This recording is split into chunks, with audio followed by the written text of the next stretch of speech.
নমস্কার বন্ধুরা, আগামী 16ই জুলাই জগন্নাথ দেবের রথযাত্রা। জানবো এই বছর রথযাত্রার সম্পূর্ণ সময়সূচি পঞ্জিকা অনুসারে।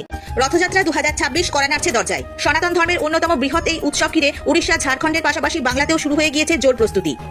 পুরী, মাহেশ কিংবা ইস্কনের মন্দির থেকে শুরু করে সাধারণ বনেদি বাড়ি, ঠাকুর দালান সর্বত্রই সাজো সাজো রব। প্রতি বছর আষাঢ় মাসের শুক্লপক্ষের দ্বিতীয়া তিথিতে দাদা বলরাম এবং বোন সুভদ্রার সঙ্গে নিয়ে মাসির বাড়ির উদ্দেশ্যে রওনা দেন জগন্নাথ দেব। তবে এই যাত্রার নেপথ্যে লুকিয়ে রয়েছে এক অদ্ভুত ও চমকপ্রদ প্রথা। আপনি কি কখনো ভেবে দেখেছেন রথের ঠিক আগে কেন লোকচক্ষুর আড়ালে চলে যান মহাপ্রভু? পুরাণ মতে স্নানযাত্রার দিনটি হলো জগন্নাথ দেবের জন্মদিন। প্রচলিত বিশ্বাস অনুযায়ী এই বিশেষ দিনে মহাপ্রভুকে মহা সমারোহে স্নান করানোর পর তার প্রবল জ্বর আসে। এরপরই তিনি নিভৃতবাসে চলে যান। সুস্থ হয়ে ওঠার পর আষাঢ় মাসের শুক্লপক্ষের দ্বিতীয়া তিথিতে রথে চড়ে দাদা ও বোনকে নিয়ে মাসির বাড়ি অর্থাৎ গুন্ডিচা মন্দিরের উদ্দেশ্যে রওনা দেন। এই যাত্রাই আমাদের কাছে সোজা রথ নামে পরিচিত। রথের দড়িতে টান দেওয়া বা রথের চাকায় হাত ছোঁয়ানো অত্যন্ত পুণ্যের কাজ বলে মনে করা হয়। লক্ষ লক্ষ ভক্ত এই দিনটিতে জন্ম মৃত্যু চক্র থেকে মুক্তির আশায় রথের দড়ি ছুঁয়ে দেখার জন্য ভিড় জমান। তবে এই যাত্রায় জগন্নাথ, বলরাম এবং সুভদ্রা একা যান না। তিনটি আলাদা রথে তাদের সঙ্গে থাকেন বিশেষ দেবদেবীরা। প্রভু জগন্নাথের রথে তার সঙ্গে থাকেন মদনমোহন, বলরামের রথের সঙ্গী হন রামকৃষ্ণ এবং সুভদ্রার রথে থাকেন সুদর্শনা।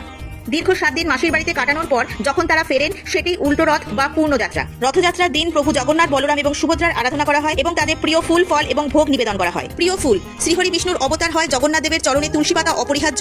শতদল ও রক্তপদ্ম প্রভুর অত্যন্ত প্রিয়। জুঁই, চামেলি, মল্লিকা, রজনীগন্ধা এবং গাঁদা ফুল দিয়ে প্রভু বেশি সাজেন।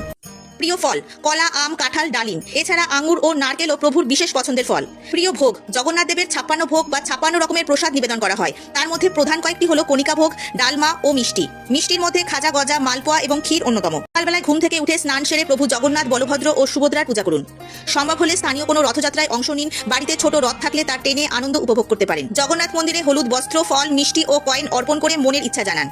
এই দিন সম্পূর্ণ নিরামিষ খাবার খান। জগন্নাথ দেবের প্রিয় মালপোয়া, ক্ষীর, গজা, খাজা এবং রাবড়ি প্রসাদ হিসেবে গ্রহণ করতে পারেন। এই দিন ভুল করেও যে কোনো প্রকারের আমিষ খাদ্যদ্রব্য, মাছ, মাংস, ডিম, পেঁয়াজ, রসুন এবং তামসিক দ্রব্য, অ্যালকোহল এবং যে কোনো নেশাদ্রব্য গ্রহণ করা থেকে বিরত থাকুন। রথযাত্রার দিন বা তার কাছাকাছি সময়ে পুঁই শাক, কলমি শাক খাওয়া এড়িয়ে চলাই ভালো। এই পবিত্র দিনে কাউকে কটু কথা বলবেন না এবং কারোর সাথে ঝগড়া বিবাদে জড়িয়ে পড়বেন না। বছর অর্থাৎ 2026 সালে বাংলা 1433 বঙ্গাব্দে রথযাত্রা পড়েছে 16ই জুলাই 2026, বাংলার 31শে আষাঢ় 1433 বৃহস্পতিবার। দ্বিতীয়া তিথি শুরু হচ্ছে 15ই জুলাই 2026, বাংলার 30শে আষাঢ় 1433 বুধবার দিবা 1:47 দ্বিতীয়া তিথি সমাপ্ত হচ্ছে 16ই জুলাই 2026, বাংলার 31শে আষাঢ় 1433 বৃহস্পতিবার দিবা 11:46। এই বছর রথযাত্রার শুভ সময় হলো 16ই জুলাই 2026, বাংলার 31শে আষাঢ় 1433 বৃহস্পতিবার দিবা 11:46 মধ্যে শ্রী শ্রী জগন্নাথ দেবের রথযাত্রা, রথ দ্বিতীয়া, শ্রীধাম পুরীতে রথযাত্রা উৎসব।